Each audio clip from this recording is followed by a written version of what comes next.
kugusuhuza wowe mwene data ukurikirana iyi cano, by'umwihariko wowe ukunda amateka y'indirimbo zo guhimbaza Imana. Ndagushimiye kandi ndagushuhuje. Ninjye mwene so Irumva Daniel ukugezaho amateka y'indirimbo zo guhimbaza Imana.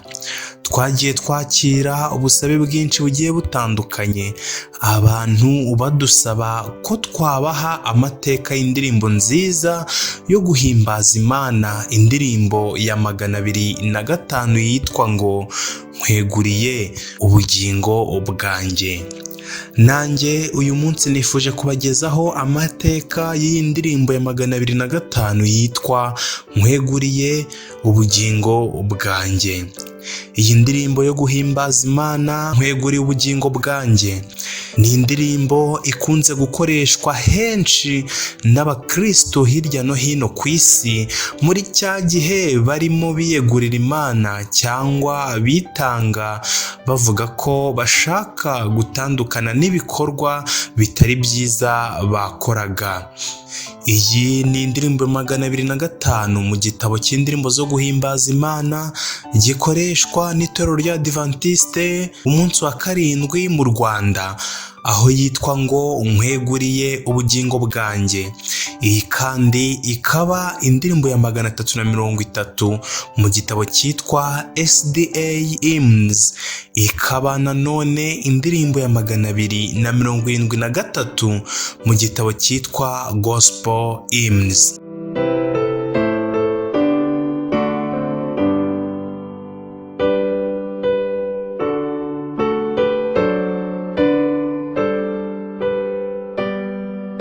Umwanditsi w'iyi ndirimbo yitwa Frances Ridley Havrigar. Uyu mwanditsi w'iyi ndirimbo yavutse mu mwaka w'1836 aza gusinzira mu mwaka w'1879. Uyu Frances yari umusizi w'umunyempano kandi utagereranywa. Yari umukristo ukomeye, akaba n'umunyamuziki ukomeye wakundaga cyangwa watwarwaga n'indirimbo zo guhimbaza Imana cyane. Nkweguriye, Ubugingo, Bwanjye ifatwa nk'indirimbo izwi cyane nziza mu ndirimbo z'uyu Frances wahimbye iyi ndirimbo. Mu magambo y'iyi ndirimbo yatanze ibintu byose atunze n'ubuzima bwe abyegurira Imana ngo bikore umurimo wayo. Uyu ni umuhamagaro duhamagarirwa twese ngo twegurire Imana yacu imibereho yacu yose. Uyu mwanditsi w'iyi ndirimbo Frances Havrigar yavutse ku itariki 14 z'ukwa 12 mu mwaka w'1836. Yavukiye ahitwa Astley, Worcestershire. Aha ni mu Bwongereza. Yavukiye mu muryango, se yitwaga William Henry Havrigar. Uyu se yavutse mu mwaka w'1793 maze aza gupfa mu mwaka w'1870.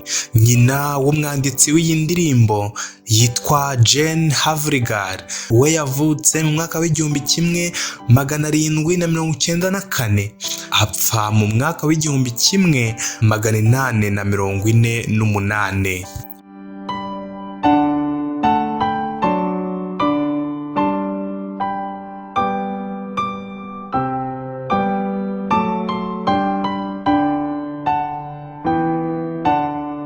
Se na nyina bareraga abana babo n'ubwuzu bwinshi, babatoza kumenya umucunguzi no kubana nawe.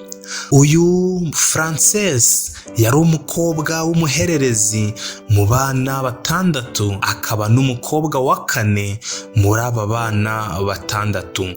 Frances azwi cyane mu kwandika amagambo ajyanye n'iyobokamana, amagambo y'indirimbo zihimbaza Imana n'injyana zazo, ndetse no gukorera abana. Se Havregard yari umuyobozi mu itorero ry'Abangilikani akaba n'umunyamuziki w'iryo torero. Se Havregard ku giti cye ni umusizi akaba n'umwanditsi w'indirimbo zo guhimbaza Imana, dore ko yanditse indirimbo zirenga 100. Uyu se wa Frances yari umuhimbyi w'indirimbo zo guhimbaza Imana zisubizamo abantu intege, zinabararikira kugana Yesu. Mu gihe cye nk'umunyamuziki hahimbwe indirimbo nyinshi za Zaburi zararirimbwe, ndetse n'izindi ndirimbo zisanzwe zaririmbiwe guhimbaza Imana zarahimbwe bitewe n'uyu mugabo se wa Frances. Frances yari umuhanga kandi akunda n'imikino myiza. Kwiga kwe byatangira iwabo mu rugo, nyuma aza kujya ku kigo cyigenga mu Bwongereza ahitwa Worcester gukomerezwa ubwenge. Amashuri ye yayakomereje ahitwa Röstenschule, aha ni mu Budage. Aya mashuri yayize mu gihe cy'umwaka.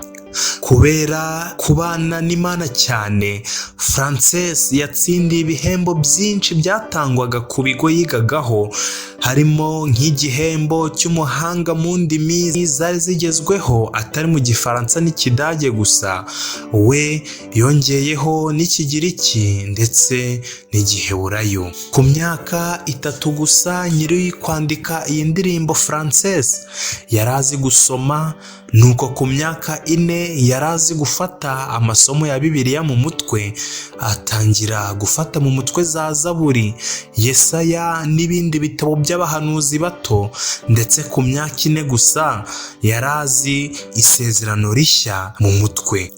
Mu buryo butunguranye, igihe yari afite imyaka 7 gusa yatangiye kwitoza kwandika ibice bimwe na bimwe by'indirimbo yihimbiye. Ikiruta byose, yaje kuba umwanditsi w'indirimbo zo guhimbaza Imana. Aha yaje kuba umwanditsi wabizobereye afite imyaka 30.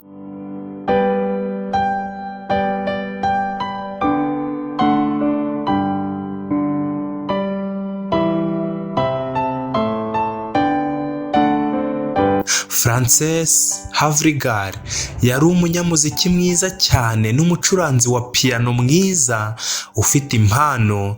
Amagambo y'indirimbo zigera muri 71 ziramwitirirwa nka nyirazo. Frances yandikaga indirimbo ngo azigire izihimbaza Imana, naho papa we rimwe na rimwe yazandikaga ashaka kuruhuka. Muri make yandikaga indirimbo ashaka gufata akanya k'akaruhuko. Ese Frances ni iyihe mpamvu yamuteye kwandika amagambo y'indirimbo Nkweguriye ubugingo bwanjye? Ridney, iri ni izina rye ryo hagati yakundaga cyane. Yari umukristo ukomeye. Ubuzima bwe bwose ikintu cya mbere yakundaga kwiga kuruta ibindi byose ni ibyanditswe byera. Yasomaga ibyanditswe byera buri gitondo n'ikigoroba nk'akazi ke ka buri munsi. Ibi yabikoraga ashaka cyangwa agamije kuba nka Kristo mu byo yakoraga byose.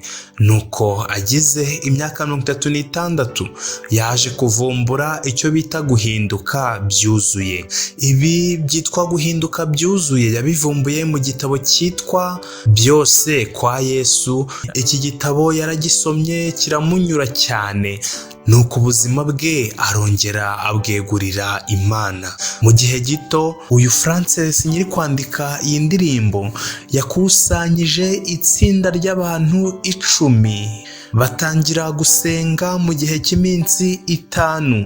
Aya masengesho yagize umumaro cyane kuko byarangiye habayeho kwihana no kureka ibyaha ku bantu bose bari barimo batari abakristo. Frances yatanze ubuhamya, arasenga cyane afite insanganyamatsiko ivuga ngo mwami mpa byose biri muri iyi nzu. Iyi nsanganyamatsiko ivuga itya, ni umwuka wera wari wayimuhaye kugira ngo asenge afite gahunda. Icyo gihe yarasenze, asenga n'umutima we wose, kandi mu gihe yagiraga ngo ave mu nzu y'aho basengeraga, Imana yasubije amasengesho ye. Buri wese basenganaga muri iryo tsinda yakiriye mwuka wera uturutse ku Mana. Bose bahindukiriye Imana, baba bashya muri Kristo. Nuko ku munsi wa nyuma w'amasengesho, ubwo ni umunsi wa gatanu, Frances ntiyaryamye, yakoresheje iryo joro ryose ashima Imana.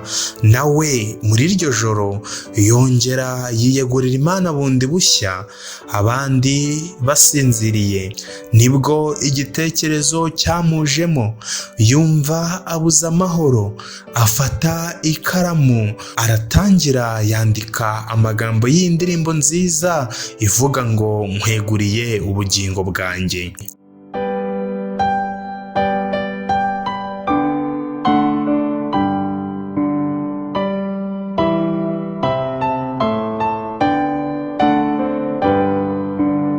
Iyi ndirimbo yitwa Nkweguriye ubugingo bwanjye, yandikiwe mu nzu imwe iba mu gace kitwa Astri. Hari tariki ya 4 z'ukwa kabiri mu mwaka w'1874.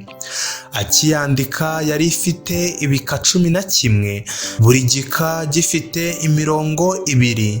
Bwa mbere iyi ndirimbo yaje gusohoka mu gitabo cyitwa Songs of Grace and Glory. Aha hari mu mwaka w'1872, cyanditswe na Charles Snappy.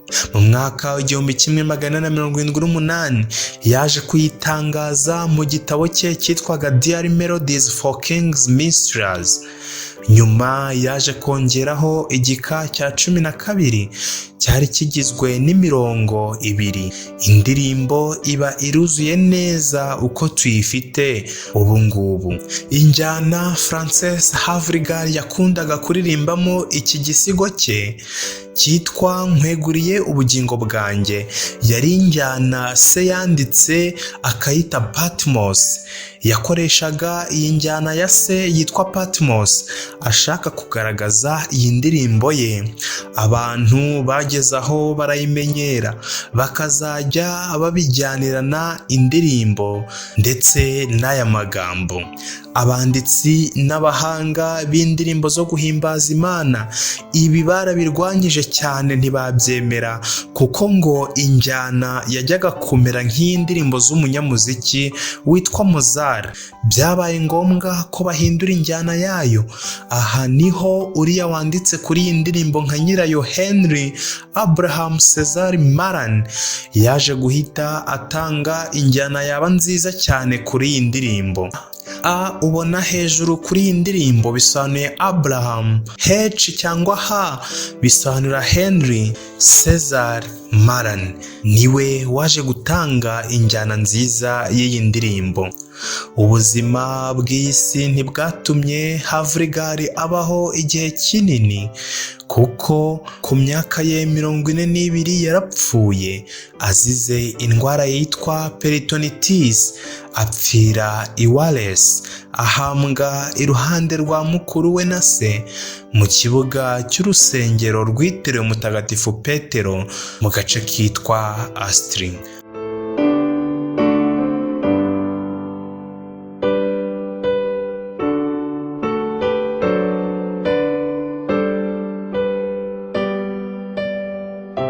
Nk'uko tubibona, ubuzima bwe bwose yabanaga na mwuka wera. Yabayeho mu buzima bwo kudahemuka ku muremyi we kugeza igihe yapfiriye. Uyu mukobwa witwa Frances Havrigar kandi yahoraga ashishikariza abandi gushyira ibyiringiro byabo muri Yesu. Indirimbo ye ni indirimbo irimo ibyifuzo by'umutima byo kuba hamwe n'Imana no kuyikorera iteka. Nubwo Frances yabayeho igihe gito, yahawe impano yo kwandika imivugo ijyanye n'ijambo ry'Imana, yaje kuvamo indirimbo nziza zakunzwe zo guhimbaza Imana. Reka dufatanye nawe kuririmba iyi ndirimbo nziza tubikuye ku mutima, tuvuga igice cya mbere ngo nkweguriye ubugingo bwanjye, ngo ubugenze uko ushaka mukiza, nkweguriye amaboko yanjye, ngo uyakoreshe uko ushaka mwami, ngo uyakoreshe uko ushaka mwami. Cya kabiri, nkweguriye ibirenge byanjye bijye bijyana ubutumwa bwiza, nkweguriye ijwi ryanjye naryo ngo rijye rigusingiza iteka, ngo rijye rigusingiza. Cya gatatu, Frances Havrigar yaranditse ngo nkweguriye akanwa kanjye kuzuze ubutumwa bwawe mwami, nkweguriye ubutunzi bwanjye, ntacyo nshaka kwisigaranira, ntabwo nagira icyo nkwima.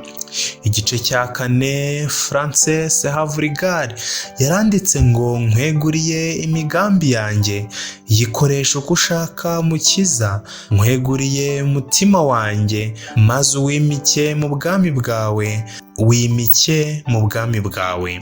Igice cya gatanu ari nacyo gisoza iyi ndirimbo kiragira ngo nkweguriye urukundo rwanjye, sinshaka kugira icyo nguhisha, nguhaye impagarike yanjye, nkweguriye ibyanjye byose mwami, nkweguriye ibyanjye byose. Iyi ndirimbo ni indirimbo nziza irimo imigambi, irimo intego. Reka twese iyi ndirimbo itubere indirimbo nziza. Iyi ndirimbo twabonye ko Frances yayanditse mu ijoro ubwo bari bamaze iminsi 5 we n'itsinda ry'abantu 10 basenga. Umwuka yaramusanze, yumva koko akwiye kongera kwiha Imana bundi bushya, nibwo gufata ikaramu yandika amagambo y'indirimbo meza. Natwe reka dufatanye n'uyu Frances Havrigar, dufatanye na Maran waje gutanga injyana y'indirimbo, dukunde iyi ndirimbo nziza, natwe twihe Imana byuzuye. Imana idushoboze kwitanga byuzuye no kuyikorera mu izina rya Yesu. Amen.